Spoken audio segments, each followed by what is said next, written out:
You ever get that feeling that you're just running on a treadmill and someone keeps cranking up the speed? You know, you're working harder than ever, but actually getting ahead feels, well, kind of impossible? Here's the thing. You are not imagining it. Today, we're going to dig into the hard data that explains why that old promise of a stable life feels like it's slipping out of reach for so many. It really does feel like a game where the rules have changed, doesn't it?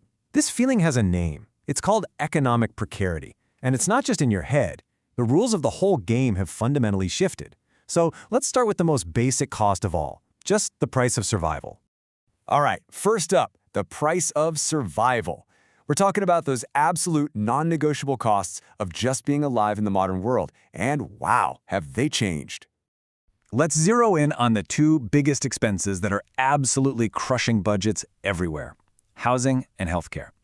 I mean, these aren't luxuries, right? They're necessities, and they're getting more expensive at a really alarming rate.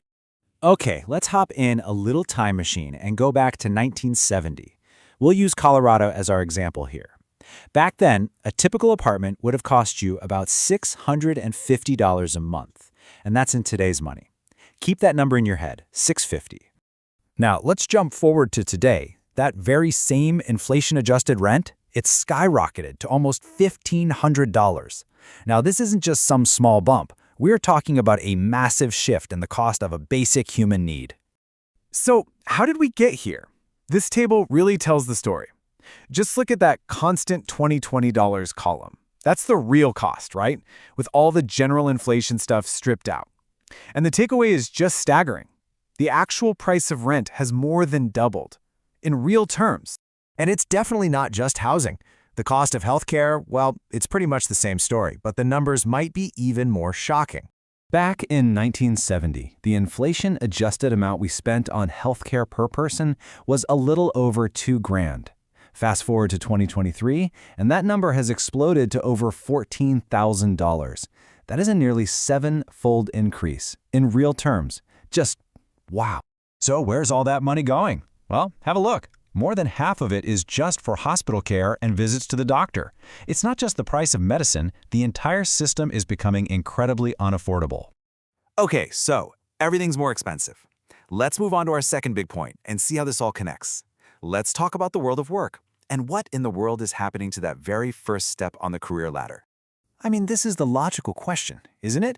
If costs are going up, you would hope that your income could keep up.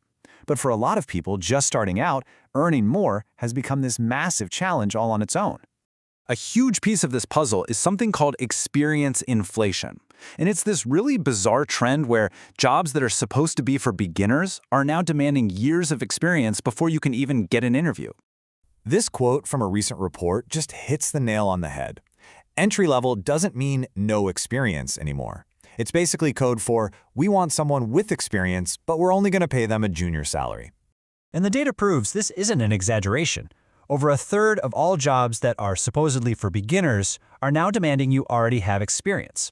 And in tech, a field that used to just soak up new talent, it's over 60%. This creates that classic catch-22, right? How do you get experience if you need experience to get your very first job? And to make things even worse, those few entry-level jobs that are out there, they're disappearing. In just 1 year, the number of junior-level tech jobs in the US dropped by a staggering 67%. That first rung on the ladder isn't just higher up. For a lot of people, it's gone. So what's causing all this? Well, a huge part of the answer is AI.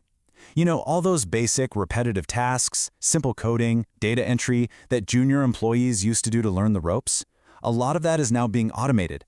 That whole learning curve is being handled by software, not by people. Now, here's where it gets really interesting when you look at the financial impact.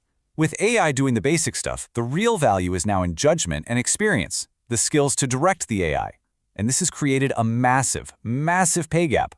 A senior engineer can now earn double, sometimes even triple, what a junior employee makes. That premium reflects this whole new reality. So when you combine these soaring costs with a completely broken career ladder, you get this really powerful force that's reshaping our whole society. And that brings us to our third and final section, this growing gap in generational wealth.